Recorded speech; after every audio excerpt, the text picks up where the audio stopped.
మన ప్రభువును రక్షకుడైన యేసుక్రీస్తు నామం పేరిట మీకందరికీ ఈ ఉదయకాలపు శుభములు దీవెనలు తెలియచేస్తున్నాను. దేవుడు మిమ్ములను మీ కుటుంబాలను మెండుగా దీవించి ఆస్వాదించునుగాక. ఆమేన్. ఈ సమయంలో పరిశుద్ధ గ్రంథము నుండి కీర్తనలు 36వ అధ్యాయము 7వ వచనమును ధ్యానం చేసుకుందాం. దేవా, నీ కృప ఎంతో అమూల్యమైనది, నరులు నీ రెక్కల నీడను ఆశ్రయించుచున్నారు. ఈ వాక్యం కొరకు ప్రార్థన చేసుకుందాం. తల్ల వంచుదాం. పరిశుద్ధాత్మ దేవుని సహాయం కోరుకుందాం. ప్రార్థన. ప్రేమ కలిగిన తండ్రి, మహాపరిశుద్ధుడా, మీ ఘనమైన పాదములకు వందనాలు, స్తుతులు, స్తోత్రాలు చెల్లిస్తున్నాను తండ్రి. ఈ సమయంలో ఈ వాక్యం ద్వారా మీరు నాతో మాట్లాడండి. నీ బిడ్డలతో మీరే మాట్లాడండి. నన్ను ప్రభువా కేవలము మీ నోటి బోరగా మాత్రమే వాడుకొని నన్ను మీ సులువు చాటు మరుగుపరుచుకొని బిడ్డలతో మీరే మాట్లాడమని నజరుడైన యేసు శక్తి కలిగిన నామంలో ప్రార్థిస్తూ మీ సువార్త ప్రకటిస్తున్నాను పరమ తండ్రి. ఆమేన్. హల్లెలూయా. ప్రియమైన దేవుని బిడ్డలారా, దేవుని వాక్యము ఈ విధంగా తెలియచేయబడుతున్నది. కీర్తనలు 36వ అధ్యాయము 7వ వచనంలో ఈ విధంగా రాయబడి ఉంది. దేవా, నీ కృప ఎంతో అమూల్యమైనది, నరులు నీ రెక్కల నీడను ఆశ్రయించుచున్నారు అని చెప్తున్నారు. కీర్తనకారుడు ఈ వాక్యం రాస్తూ తండ్రిని గనపరుస్తున్నాడు. అవును ప్రియ దేవుని బిడ్డలారా, దేవుని కృప ఎంతో అమూల్యమైనది, నరులు ఆయన రెక్కలలో ఆశ్రయం పొందుకుంటున్నారు. అవును, దేవుని కృప ఎంతో అమూల్యమైనది. ఆ కృపను వర్ణించుట ఇంత అంత కాదు, చాలా గొప్ప కృప. ఆ కృప బట్టి దేవుడు మనలను బతికిస్తున్నాడు. అంతేగా నరులందరూ కూడా ఆయన రెక్కల నీడలో ఆశ్రయం ఉన్నది. అవును ప్రియ దేవుని బిడ్డలారా, ఈ భూలోకంలో ఆశ్రయం కొరకు గొప్ప గొప్ప గృహాలు, గొప్ప గొప్ప కట్టడాలు, మంచి ఇళ్ళు కట్టుకుంటూ బ్రతుకుతూ ఉన్నారు. కానీ దాంట్లో ఆశ్రయం ఉంటున్నారు, కానీ నెమ్మది ఉండదు, మనశ్శాంతి ఉండదు, సమృద్ధి ఉండదు. ఏదో ఒక సమస్య అనేది ఉంటూనే ఉంటుంది. కానీ ఆ యొక్క నీడలో ఆశ్రయం దొరకటం కష్టం. చాలామంది భార్య దగ్గర ఆశ్రయం దొరుకుతుంది, భర్త దగ్గర ఆశ్రయం దొరుకుతుంది, లేకపోతే బిడ్డల దగ్గర ఆశ్రయం దొరుకుతుంది, లేకపోతే పిల్లలు నా తల్లిదండ్రుల దగ్గర ఆశ్రయం దొరుకుతుంది అని ఆశపడుతూ ఉంటారు. కానీ ఈ ఆశ్రయము కొంత దూరమే ఉంటుంది, తర్వాత అవి వదిలిపేసి వెళ్ళిపోతారు. కానీ దేవుని యొక్క ఆశ్రయం ఆయన రెక్కల నీడలో మనల్ని కాచి కాపాడుతుంటాయి.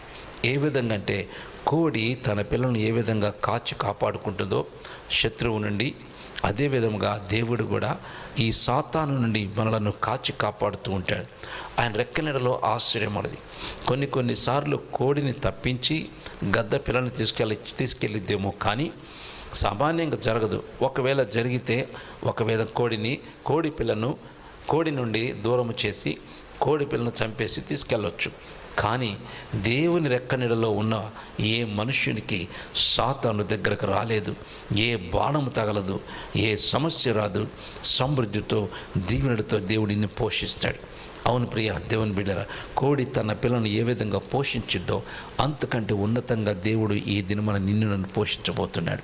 కనుక నరులకి ఆయన రెక్క నీడలో ఆశ్రయం ఉన్నది. నీకు దేవుడు ఆశ్రయపురంగా ఉండాలని కోరుకుంటున్నాడు. దేవుడు నీకు ఆశ్రయకర్తగా ఉండాలని కోరుకుంటున్నాడు. ఆయన నిన్ను తన రెక్క నీడలో కాచుకోవాలని కోరుకుంటున్నాడు. ఈ ఉదయ కాలమున మనము దేవుని రెక్కల నీడలోకి వెళ్దాం. సమస్యలు ఉన్నాయా, బాధలు ఉన్నాయా, వేదనలు ఉన్నాయా, జరగవలసిన కార్యాలు ఉన్నాయా, లేకపోతే సమస్యలతో బాధపడుతున్నావా, అదిరిపడవాకు. ప్రభు రెక్క నీడలోకి రా. ఆయన నీకు ఆశ్రయం ఇస్తాడు, నిన్ను పోషిస్తాడు, సంరక్షిస్తాడు. ఈ దినమంతా, ఈ రోజంతా ఆయన కృప, ఆయన కాపుదల నీ కుటుంబానికి మెండుగా సమృద్ధిగా ఉండునుగాక. ఆమేన్. ప్రార్థన చేసుకుందాం. తల వంచుదాం. ప్రేమ కలిగిన తండ్రి, మహాపరిశుద్ధుడా, మీ ఘనమైన పాదములకు వందనాలు, స్తుతులు, స్తోత్రాలు చెల్లిస్తున్నాను. ఈ సమయంలో ఈ వాక్యం ద్వారా నాతో నీ బిడ్డలతో మీరు మాట్లాడినందుకు వందనాలు. వెతబడిన వాక్యం నీరు కట్టండి, ఫలింపచేయండి. ఏ దుష్టుడు ఎత్తుకుపోకుండా సహాయం చేసి మీ కృపతో నింపి బలపరచమని, మేమందరము మీ రెక్క నీడలో ఆశ్రయం పొందుకునే కృపా ధన్యత భాగ్యం అనుగ్రహించమని నజరుడని యేసు శక్తి కలిగిన నామములో ప్రార్థిస్తూ అడిగి వేడుకుంటున్నాను పరమ తండ్రి. Amen. Praise Lord. God bless you. ప్రియ దేవుని బిడ్డలరా, జ్ఞాపకం చేసుకోండి, ఏప్రిల్ మాసంలో 10, 11, 12, 13 తారీఖుల్లో హైదరాబాద్లో హైత్ నగర్లో రబ్బోని స్వరం గుడారాల పండుగను ఏర్పాటు చేయడం జరుగుతుంది. 6వ గుడారాల పండుగ హైతనగర్లో నిర్వహించడం జరుగుతుంది. కాబట్టి మిమ్మల్ని అందరినీ ప్రేమపూర్వకంగా ఆహ్వానిస్తున్నాను. స్థలం Chinnagoni Swami function hall, Kuntloor road, Hayathnagar.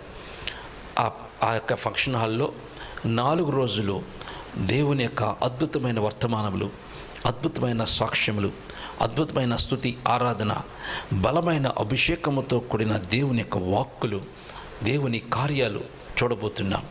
4 రోజులు నేను అక్కడే ఉండబోతున్నాను ప్రతి ఒక్కరి కొరకు ప్రార్థించడానికి. కనుక ప్రియ దేవుని బిడ్డలారా, మీకు ఏవైనా ప్రార్థన వసతులు ఉన్న యెడల రండి, దేవుని కార్యములు పొందుకొని మీరు వెళ్ళండి. ఎందుకంటే అనేక మంది వచ్చుచున్నారు, గొప్ప ఆశ్చర్యమైన కార్యములు జరుగుతున్నాయి, అనేక అద్భుత కార్యాలు జరుగుతున్నాయి. కనుక ఈ సమయమును సద్వినియోగపరచుకొని దైవ ఆశీర్వాదాలు పొందండి. ప్రార్థన పూర్వకంగా రండి, బలమైన కార్యములు పొందుకొని వెళ్ళ. 4 రోజులు మహిమకరమైన దినములు జరగబోతున్నాయి. మహిమకరంగా 4 రోజులు దేవుని అద్భుతాలు జరగబోతున్నాయి. కనుక మిమ్మల్ని అందరినీ ప్రేమపూర్వకంగా ఆహ్వానిస్తున్నాను. రండి. సమయం ఉదయం 10 గంటల నుండి రాత్రి 9 గంటల వరకు ఉంటుంది. కనుక ఈ యొక్క రబ్బోని స్వరం ఆ గుడారాల పండుగకు మిమ్మల్ని అందరినీ ప్రేమపూర్వకంగా ఆహ్వానిస్తున్నాను. రండి, దైవాశీర్వాదాలు పొందండి. దేవుడు మిమ్మల్ని మెండుగా దీవించి ఆస్వాదించునుగాక. ఆమేన్.